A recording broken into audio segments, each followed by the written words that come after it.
Well, hello again, everybody. I thought this was going to be a final update, finale type of thing on this F86H Sabre, but I had a couple of things over the last weekend that prevented me from doing that. So I figure I'd do a part 3 here, just to kind of keep you up to date on what I was doing, and hopefully after this video I'll have a finale for you later on in the next week or so. First of all, I kind of basically had a setback as far as a minor setback, because when I got to the decal part I realized that talking with my dad, that when he was test flying these Sabres back in the day, there's no bells or whistles on the decal portion of it, because it wasn't commissioned yet to any of the Air National Guard. And of course I kind of did a knee-jerk reaction when I first initially bought the kit, because of course it was in the ANG service mode. That being said, I basically went back online and I actually went ahead and bought a second special hobby F86H in the USAF service mode, so that I could possibly get the decals off of that and put them on this kit that I'm building right now, and then save that kit that was in the USAF service mode and use the Air National Guard decals that came with the original kit when I go and decide to build that one. So basically that's where we're standing right now. I'll probably have to wait about a week to get the that particular kit in through Amazon. So in the meantime, here we are, and just want to kind of go over a few things that I've done so far, because I'm just kind of going to go ahead and build the what I have left as far as parts that I can get to. As you can see here, I basically painted the whole body assembly, fuselage, wings, tail, stabilizers, all in Tamiya aluminum, because that's what my dad wanted. He didn't, like I said, he didn't want anything special, you know, red stripes or anything like that. To him it was just bare bones as far as what the outside of the jet looked like. So there you have it. I basically just covered the whole thing in layers of paint, and I actually used the rattle can this time around, and just went over it one layer at a time, came back and built it up that way. As far as the started working on the landing gears, basically what I did here was for the tires, I used the old Sharpie Point permanent marker black to just go ahead and color that in. And as far as the landing gear itself, I used the metallic silver Sharpie, because it was close resemblance to the aluminum on the underside here. I just initially put the front landing gear in place and let that sit overnight. In case I didn't show you, I don't know if I can get this real close, but it's in camera. But I did manage to get the photo etch parts put on the stabilizers and the exhaust vents on the back side of the jet, where it was supposed to go. How I achieved that, I kind of thought about that because during this build process I actually went online and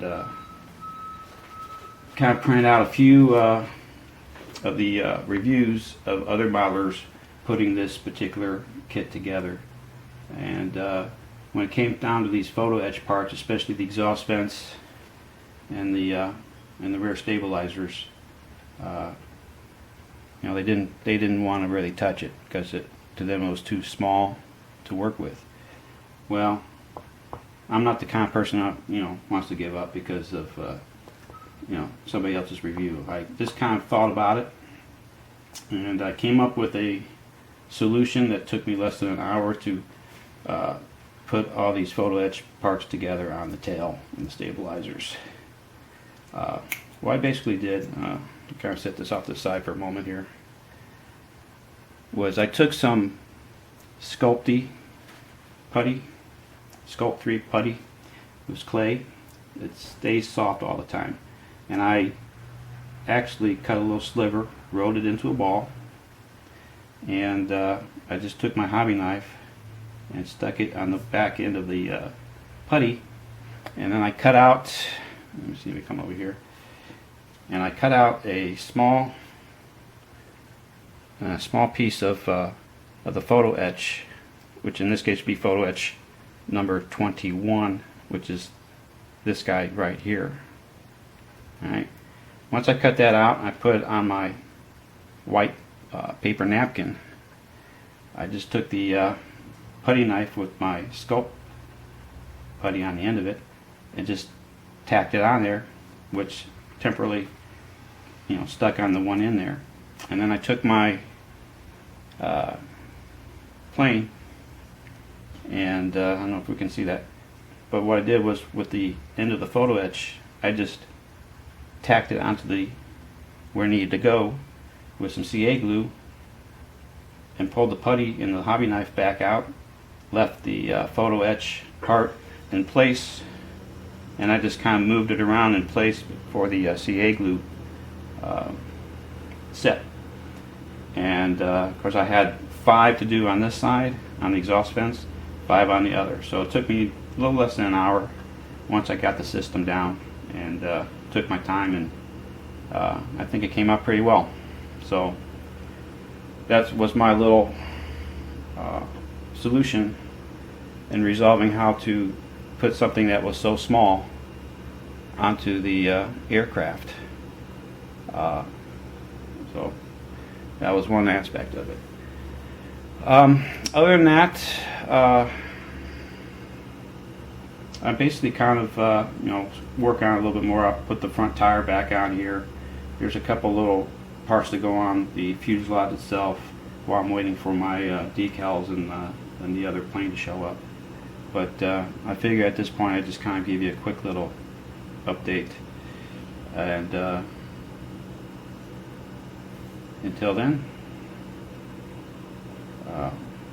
thanks for watching. And well, excuse me, I got one more thing to do, actually to show you on these drop tanks. I got them all together with the fins that were supplied, but from the reviews that I saw, there was actually another part that didn't come with the kit that fit on the kind of vertical edge of the fins.